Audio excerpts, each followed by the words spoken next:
This is a training video on entering your patients. You would go over to the left-hand side of the screen and click on Patients. You'll start to see a pattern throughout our software where next to the search bar there's usually a plus sign, and that's where you add any new information into the system.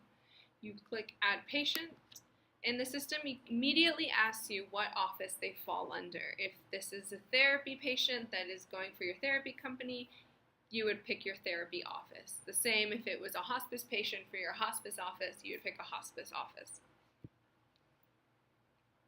You would enter in their name. Their last name could be Sampson. First name could be Tim. Your address.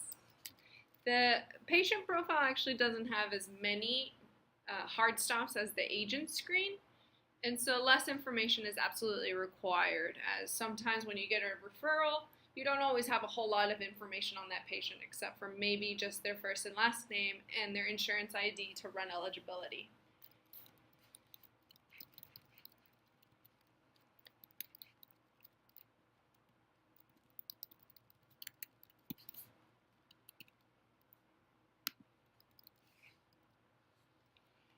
Their phone number. If they have a preferred method of contact, you could enter that in here. Their social security or their Medicare number. Their start of care date, if you admitted them today.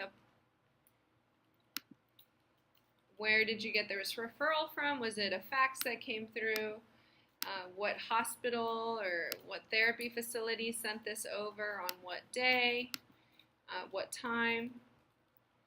Contacts, who their primary physician is, who needs to be signing these orders, a case manager if you've already figured out what location they're in and whose case they're falling under. If they have a preferred pharmacy, you would want to add that here. That way you have all of their information.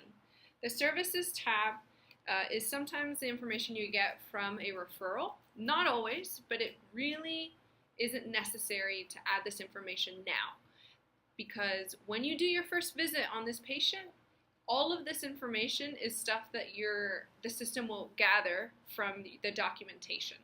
And once it has all that information, it'll actually throw it up here. And this is constantly being updated by every visit you do. So if you want to see their weight fluctuate, you'd actually see it here. Yesterday they could have been 130 pounds, but today during this visit they are 131 pounds. And this is a live update every time they submit a visit.